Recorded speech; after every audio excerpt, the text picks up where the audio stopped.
client tells me, I met you 25 years ago and I remember you still.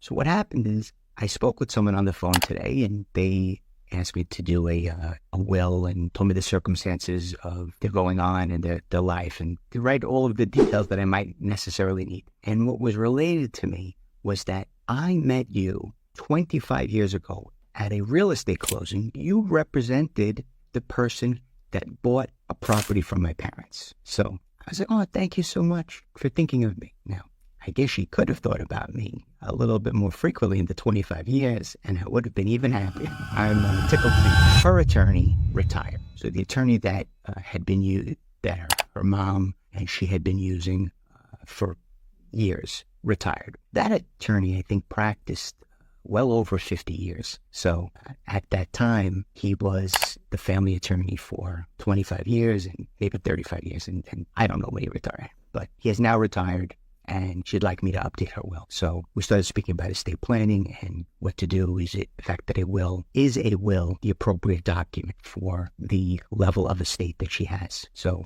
children, grandchildren, there's a property, there's bank accounts, there's assets. And how do you get those things, items, how do you get them from where they are to who you want it to go to when appropriate? So the grandchildren some of them are not over the age of 21. The important date really is whether or not they're 18 or old. 17 and below, you're a minor. 18 and above, you're an adult. I mentioned 21. I don't know why. You could receive at 18, 19, 20, 21 at any age. Most frequently, we use 25 as a cutoff, right? So if a person is under the age of 25, whatever they might have received as a distribution, we wait until they're 25. Why?